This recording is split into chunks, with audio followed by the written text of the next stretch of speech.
Benvenuti. Queste oggi sono le nostre notizie di Dai Roma News.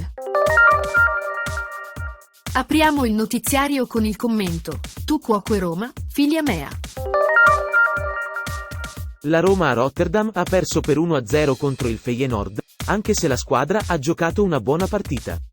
Dire che non meritava di perdere è giusto, ma dobbiamo ricordarci che il capitano Pellegrini, nel primo tempo, ha sbagliato un rigore, calciando la palla sul palo. È vero che un calcio di rigore si può sbagliare, ma dal nostro giocatore migliore non ce lo aspettavamo. Sono già 2 i rigori sbagliati in questa stagione dal capitano. Cosa gli succede quest'anno? Tu cuoque. Pellegrini, fili mi. Poi arriva la partita contro l'Udinese, e Pellegrini ha realizzato una grande rete giustificando il messaggio dei tifosi della Curva Sud che avevano scritto: nel bene e nel male, il capitano rimane tale. Ma non è tutto qui, infatti posso anche affermare: habemus papam. Tammy Abraham è tornato a segnare una rete, contro l'Udinese. È vero che una rondine non fa primavera, ma speriamo almeno che sia di buon auspicio.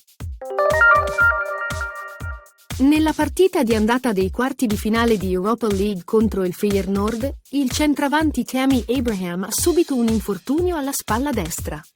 Subito soccorso dai medici, non è riuscito a continuare la partita ed è stato costretto a lasciare il campo, sostituito da Andrea Belotti. La prima buona notizia è quella che il giocatore si è potuto mettere a disposizione per la partita contro l'Udinese. La seconda buona notizia è che Tammy Abraham è entrato in campo sul finire del secondo tempo ed è riuscito a segnare la rete del 3-0.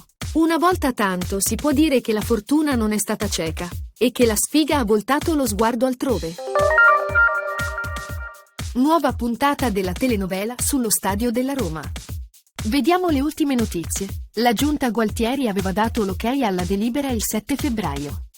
Poi ecco le sabbie mobili nelle varie commissioni, vere e proprie paludi dove hanno pesato gli equilibri interni al PD e le incertezze nella maggioranza. Queste sono le parole riprese da un articolo del giornale Leggo, del 12 aprile scorso.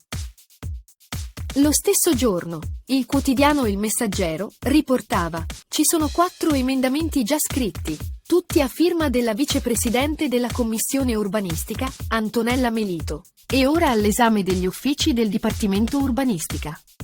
Quindi, ci sembra di capire che ci saranno ancora ritardi, ma le speranze non venivano deluse con l'articolo del quotidiano Il Tempo, che scriveva sul suo giornale: ieri però, ecco la buona notizia per i tifosi.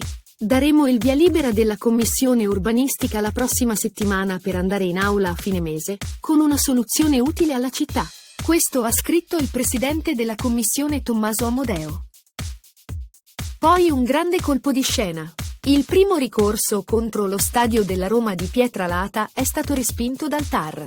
Il progetto può dunque andare avanti perché non ci sono elementi di gravità e irreparabilità. Al TAR si era rivolto il 16 marzo un primo gruppo di residenti chiamando in causa sia il Campidoglio che la società Roma. E come ogni buona telenovela insegna, appuntamento alla prossima puntata. Sul sito ufficiale della Roma è stata presentata la Legacy Collection. La collezione fonde un design moderno alle radici storiche del club e rappresenta la linea ideale per unire la passione per il calcio con un look celebrativo delle origini dell'Associazione Sportiva Roma.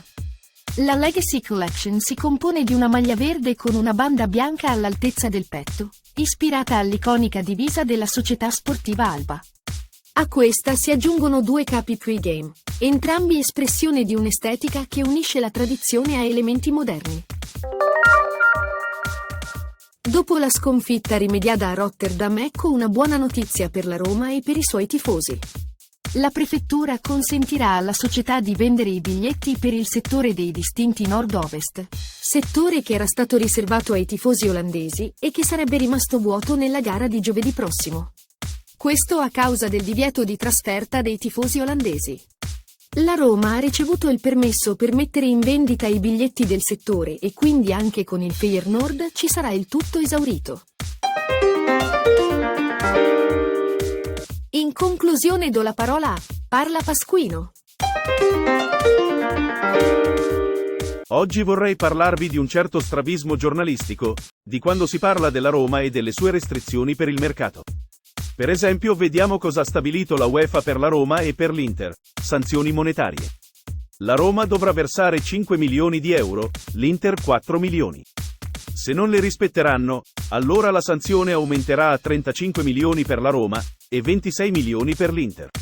Il risanamento finanziario. Nel frattempo, i due club italiani dovranno attenersi a piani di rientro concordati con la UEFA, che sono quadriennali nel caso di Inter e Roma.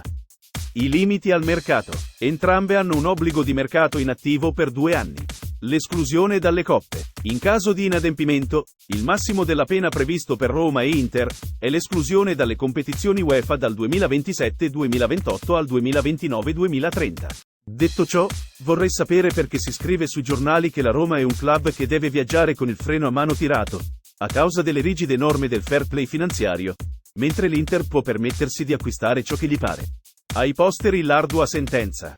E con ciò, ho detto tutto. E quindi, dai Roma! Siamo giunti al termine di Dai Roma News. L'appuntamento è alla prossima edizione. Arrivederci!